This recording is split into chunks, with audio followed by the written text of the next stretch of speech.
26 வருட நம்பிக்கை, லட்சக்கணக்கான சந்தோஷ திருமணங்கள். கல்யாணம்னாலே தமிழ் மேட்ரிமோனி தான். எஸ், வீடு, ஸ்கூல்ஸ், ஹோட்டல்ஸ், ஸ்டோர் ரூம் இங்கெல்லாம் பார்ட்டிஷன் வால் கட்டணும்னாலும் இப்போ பில்டிங் போனஸோட first choice Renocon rapid wall panels. தெய்வத்தின் அருள் இப்போது உங்கள் கையில். 100% தூய்மையான சில்வர் காயின் உங்கள் இஷ்ட தெய்வத்தின் அழகான உருவத்துடன் உடனே ஆர்டர் செய்ய நிபுராவை அணுகுங்கள். மகர ராசி பெண்களுக்கு இந்த தமிழ் புத்தாண்டு என்ன மாதிரியான பலன்களை ஜென்ரலா தரப்போகுதுங்க? முழுக்க என்னுடைய வாழ்க்கை இதுல நான் தான் ராணி, நான் தான் எல்லாமே அப்படின்ற ஒரு நிலையை நோக்கி போகக்கூடிய ஒரு காலமா அது இருக்கும். தாய்மை பேரு அந்த மாதிரி விஷயங்கள், குழந்தை பாக்கியத்தினால் குழந்தைக்கு ஏதாச்சும் செய்ய வேண்டியது இருந்தாலும் அது சுப நிகழ்ச்சியாக மாறக்கூடியதாக இருக்கு. எனக்கு ஒரு இடத்துல வேலை செய்ய பிடிக்கல, என் மனசுக்கு அது பிடிக்கல, பிடிக்காத வேலையை தான் செஞ்சுட்டு இருக்க அப்படின்னா தாராளமா அவங்க வேலையை மாத்திக்கிறதா நல்லது. மகர ராசி பெண்கள் கடன் வாங்கியிருக்காங்க, கடன் தொல்லை ரொம்ப அதிகமா இருக்கு, கடன் சுமை அதிகமா இருக்குன்னு நினைக்கிறவங்களுக்கு அதுல இருந்து ஒரு விடுவு காலம் இப்ப இந்த தமிழ் புத்தாண்டுக்கு அப்புறம் நடக்க வாய்ப்புகள் இருக்கு? இல்லை, கண்டிப்பாக இல்லை. மகர ராசிக்காரர்களுக்கு கடனால் நிறைய பிரச்சனைகள் உருவாகும், நிறைய விஷயங்கள் உங்களுக்கு தடுமாற்ற கொடுக்கக்கூடியதாக இருக்கும். பண ரீதியான ஒரு வருவாய் ஈட்டணும் அப்படின்னா அதுவும் நல்ல விதமா நடக்க ஆரம்பிக்கும். குழந்தை ரீதியான விஷயங்களையும் நல்ல ஒரு டெவலப்மெண்ட்டை உங்களால பார்க்க முடியும். ஆதன ஆன்மீகம் நேயர்களுக்கு ஷாம்லாவின் அன்பு கலந்த வணக்கங்கள். நம்ம ஆதன ஆன்மீகத்துல ஆன்மீகம் சம்பந்தப்பட்ட பல கேள்விகளுக்குமே தினந்தோறும் ஒவ்வொரு வகைகள்ல பதில்களை பார்த்துக்கிட்டு இருக்கோம். அந்த வகையில தமிழ் புத்தாண்டு கூடிய விரைவில் வரப்போகுது. இந்த தமிழ் புத்தாண்டுல ஒவ்வொருத்தவங்களுக்குமே ஒரு ராசிக்கும் ஒவ்வொரு விதமான பலன்களும் உண்டு. முக்கியமா பெண்கள் அப்படிங்கிற பட்சத்துல நிறைய பேருக்கு நிறைய விதமான கேள்விகள் இருக்கும். அவங்களுக்கான வீடியோவா கண்டிப்பா இது இருக்கும். வேதிக் அஸ்ட்ராலஜி முறையில இன்னைக்கு அந்த பலன்களை சொல்றதுக்காக ஜெயந்தி ரவி மேமும், மாடர்ன் அஸ்ட்ராலஜில டாரட் கார்டு மூலமா இந்த தமிழ் புத்தாண்டுல பெண்களுக்கு என்ன மாதிரியான பலன்கள் வரப்போகுது அப்படிங்கறத சாரா மேமுமே இன்னைக்கு நம்ம கூட இணைஞ்சு சொல்ல போறாங்க. வணக்கம் மேம். வணக்கம். மகர ராசி பெண்களுக்கு இந்த தமிழ் புத்தாண்டு என்ன மாதிரியான பலன்களை ஜென்ரலா தரப்போகுது மேம்? மகர ராசி பெண்கள்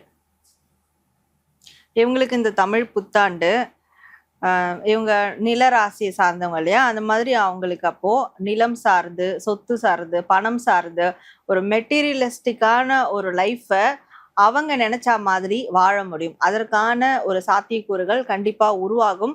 அப்ப சொத்து பிரச்சனையெல்லாம் இருக்குன்னா இவங்களுக்கு ஃபேவரா முடியும். நிறைய பெண்கள் இண்டிபெண்டா இருக்க ஆரம்பிப்பாங்க. இண்டிபெண்டா அவங்களுக்குன்னு ஒரு சேவிங்ஸ், அவங்களுக்குன்னு ஒரு இன்வெஸ்ட்மெண்ட், அவங்களுக்குன்னு ஒரு டிசிஷன் இதெல்லாம் எடுக்க ஆரம்பிப்பாங்க. ஸோ முழுக்க என்னுடைய வாழ்க்கை இதுல நான் தான் ராணி, நான் தான் எல்லாமே அப்படின்ற ஒரு நிலையை நோக்கி போகக்கூடிய ஒரு காலமா அது இருக்கும். மகர ராசி பெண்களுடைய வீடுகள்ல என்ன மாதிரியான சுப நிகழ்ச்சிகளை எதிர்பார்க்கலாம்? அம்மா வீட்டில் சார்ந்தவங்க இதுல நிறைய சுப நிகழ்ச்சிகள் இருக்கும். அடிக்கடி பிறந்த ஊரில் ஒரு கோயில் திருவிழா அந்த மாதிரி விஷயங்களுக்கு அவங்க போக வேண்டியிருக்கும். அதுக்கப்புறம் பார்த்தீங்கன்னா இவங்க சுப நிகழ்ச்சிகள்னா தாய் சார்ந்த விஷயம், தாய்க்குள்ளது, தாய்மை பேரு அந்த மாதிரி விஷயங்கள், குழந்தை பாக்கியத்தினால் குழந்தைக்கு ஏதாச்சும் செய்ய வேண்டியது இருந்தாலும் அது சுப நிகழ்ச்சியாக மாறக்கூடியதாக இருக்கும். அதனால இதெல்லாம் அவங்களுக்கு சுப நிகழ்ச்சி தரக்கூடியது அப்படிங்கிறது நம்ம எடுத்துக்கலாம். மகர ராசி பெண்கள் இந்த விஷயத்துல எல்லாம் ரொம்ப கவனமா இருக்கணும் அப்படின்னா அது என்னென்ன மாதிரியான விஷயம்?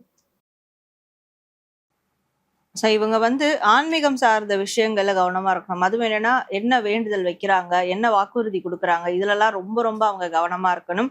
இன்னொன்று செய்யக்கூடிய புதிய காரியங்கள், புதிய முயற்சிகள், புதிய தொடக்கங்கள் இதுல எல்லாத்துலயுமே கவனமா இருக்கணும். எடுத்தோம் கவிழ்த்தோம் பண்றது, அவசரமா செய்யறது இதெல்லாம் இருக்கக்கூடாது அப்படின்னு இருக்கு.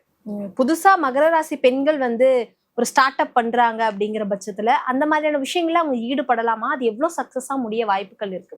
சில விஷயங்கள் அவங்களுக்கு குழப்பங்கள் உருவாக்கக்கூடியதாக இருக்கும். இந்த குழப்பங்கள் உருவாக்கக்கூடிய அந்த இடத்துல அவங்க கொஞ்சம் கவனமாக இருக்கணும். என்னை பொறுத்த வரைக்கும் மகராசிக்காரர்கள் இந்த தடவை அதை பண்ண வேண்டாம் அப்படிங்கிறது. மகராசி பெண்கள் வேலை மாற்றத்தை விரும்புவாங்க அப்படின்னு பொதுவாவே சொல்லுவாங்க. அந்த மாதிரி இந்த முறை அவங்க வேலை மாற்றத்துல ஈடுபடலாமா? அது எப்படி அவங்களுக்கு ஒர்க் அவுட் ஆகும்? ஸோ மகர ராசி பெண்கள் தாராளமா அவங்களுடைய வேலை மாற்றத்துல ஈடுபடலாம். எனக்கு ஒரு இடத்துல வேலை செய்ய பிடிக்கல, என் மனசுக்கு அது பிடிக்கல, பிடிக்காத வேலையை தான் செஞ்சுட்டு இருக்க அப்படின்னா தாராளமா அவங்க வேலையை மாத்திக்கிறதா நல்லது. இல்ல இருக்கிற இடத்துலயே எனக்கு பிடிச்சிருக்கு, ஆனா அந்த சூழல் எனக்கு சரியா இல்லை அப்படின்ற போது அந்த சூழலை சரி செய்ய பார்க்கணும். அதற்கான ப்ரேயர்ஸ் மேனிஃபெஸ்டேஷன் பண்ணலாமே தவிர்த்து பிடிச்ச வேலையை விட்டுட்டு மாறக்கூடாது. ஸோ அப்போ மனசுக்கு எது பிடிக்குதோ அதை வேலை ரீதியான விஷயங்களை அப்ளை பண்ணலாம். மகர ராசி பெண்கள் வந்து கடன் வாங்கியிருக்காங்க, கடன் தொல்லை ரொம்ப அதிகமா இருக்கு, கடன் சுமை அதிகமா இருக்குன்னு நினைக்கிறவங்களுக்கு அதுல இருந்து ஒரு விடுவு காலம் இப்ப அந்த தமிழ் புத்தாண்டுக்கு அப்புறம் நடக்க வாய்ப்புகள் இருக்கா? இல்லை, கண்டிப்பாக இல்லை. மகர ராசிக்காரர்களுக்கு கடனால் நிறைய பிரச்சனைகள் உருவாகும். நிறைய விஷயங்கள் வந்து உங்களுக்கு தடுமாற்ற கொடுக்கக்கூடியதாக இருக்கும். அதனால இந்த மகர ராசிக்காரர்கள் இந்த கடன் வந்து குறையுங்கிறத விட கடலிருந்து தப்பிக்கிறதுக்கான வழிகளை தான் தேடுவாங்க, வந்து குறைப்பதற்கான வழிகளை எடுத்துக்க மாட்டாங்க. அதே சமயம் இவங்க வந்து இந்த சமயத்தில் கடன் வாங்கவும் கூடாது. கடன் வாங்கினாங்கன்னா அது அவங்களுக்கு உடல் ஆரோக்கியத்துக்கான கடனான செலவுகள் தான் ஆகும். அதனால கடன் சார்ந்த விஷயத்தில் ரொம்ப கவனமாக இருக்கணும். அதே மாதிரி உடல் ஆரோக்கிய சார்ந்த விஷயத்திலும் இது கவனத்தை கொடுக்கணும் அப்படிங்கிறது முக்கியமானதாக இருக்கும். நரம்பு சார்ந்த பிரச்சனை, கை தொண்டை இந்த சார்ந்த பிரச்சனைகள் உருவாகும் அப்படிங்கிறத எடுத்துக்கலாம்.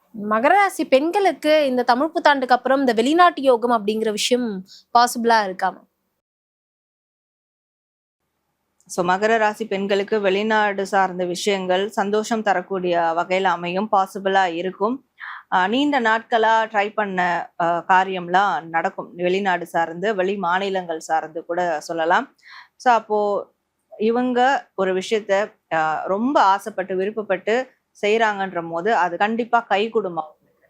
மகர ராசி பெண்கள் வந்து இந்தந்த விஷயங்கள்ல கவனம் இருக்கணும். அதையும் தாண்டி இந்த சீனியர் சிட்டிசன்ஸ் வந்து இதுல இன்னும் கேரா இருக்கிறது ரொம்ப நல்லது அப்படின்னு. சீனியர் சிட்டிசன் கவனமாக இருக்கிறது, தன்னுடைய கௌரவத்தை தக்க வைக்கிறது ரொம்ப முக்கியமானதாக இருக்கும். யாருக்கிட்டையும் அவ்வளோ எளிதாக பணிஞ்சு போயிடாதீங்க. ஏன்னா உங்களுக்கு அது ரொம்ப கௌரவம் கொடுக்கக்கூடிய விஷயம்னு சொல்லிட்டு ரொம்ப ஸ்ட்ராங்காக நம்புவீங்க. அதே சமயம் நிறைய குழப்பங்கள் உருவாக்கக்கூடியவர்களாக இருப்பீங்க. சீனியர் சிட்டிசனால நிறைய குழப்பங்கள் உருவாகும். அதே சமயம் பணம் சார்ந்த விஷயத்தில் நிறைய கரெக்டாக இருக்கிறேன் அப்படி சொல்லிட்டு வயது முதிர்ந்த மகர ராசிக்காரர்கள் எனக்கு பணத்தை வந்து இப்படி கரெக்டாக கொடுத்துரு, கரெக்டாக இது பண்ணுன்னு சொல்லிட்டு ஒவ்வொன்றையும் நீதி நேர்மையோட அந்த பணத்தை கையாளும் திறனாக எடுத்துக்கொள்வீங்க. அதனால சீனியர் சிட்டிசன் மகர ராசிக்காரர்கள் பணம் சார்ந்த விஷயத்தில் சிறப்பாக செயல்படுவீர்கள். கௌரவம்ங்கிற முக்கியமான ஒரு விஷயத்துல நான் வேலைக்கு போய் சம்பாதிக்கணும், என் பணம் எனக்கு முக்கியம், அந்த மாதிரி தாட்லாம் அதிகமாக உருவாக்கக்கூடியதாக இருக்கும் அப்படிங்கிறத எடுத்து. இப்போ மகர ராசி பெண்கள்ல திருமணம் அப்படிங்கிற விஷயம், அதுக்கப்புறம் குழந்தை பேரா இருக்கட்டும், இல்ல கணவன் மனைவிக்குள்ள இருக்க ஒற்றுமை, அந்த விஷயங்கள்லாம் எப்படி இருக்கும், என்ன மாதிரியான விஷயங்களை எதிர்பார்க்கலாம்? ஸோ இவங்களுடைய திருமண வாழ்க்கை இல்லை குழந்தை ரீதியான விஷயங்கள் எல்லாம் எதிர்பார்ப்புகள் எப்படி இருக்கும், என்ன மாதிரியான விஷயங்களை எதிர்பார்க்கலாம் அப்படின்னா கண்டிப்பா ஒரு டெவலப்மெண்ட் இருக்கு. இப்போ கணவன் மனைவிக்குள்ள பிரச்சனையா இருக்கட்டும், கோர்ட் கேஸ் வரைக்கும் போயிடுச்சுன்னா இவங்களுக்கு அதை தக்க வச்சுக்கணும்னு ஒரு விருப்பம் இருந்தாலும் சரி, இல்லை ஒரு காம்பன்சேஷன் இவங்க எதிர்பார்த்தது கிடைக்கணும்னாலும் சரி, அது அவங்களுக்கு சாதகமா நடக்கக்கூடிய வகையில அதுக்கான டெவலப்மெண்ட்ஸ் இருக்கும். ஸோ கணவன் மனைவிக்குள்ள ஒரு ஒற்றுமை இருக்கணும். வீட்டில் இதனால எங்களுக்கு பண ரீதியான ஒரு வருவாய் ஈட்டணும் அப்படின்னா அதுவும் நல்ல விதமா நடக்க ஆரம்பிக்கும். குழந்தை ரீதியான விஷயங்களையும் நல்ல ஒரு டெவலப்மெண்ட்டை உங்களால பார்க்க முடியும். மகர ராசி பெண்களுக்கு நிறைய விதத்துல நிறைய நல்ல தகவல்கள் கூடிய சீக்கிரம் உங்களுக்கு காத்துக்கிட்டு இருக்கு. அடுத்தடுத்த ராசியை பத்தியும் தொடர்ந்து பேசலாம். மிக்க நன்றி.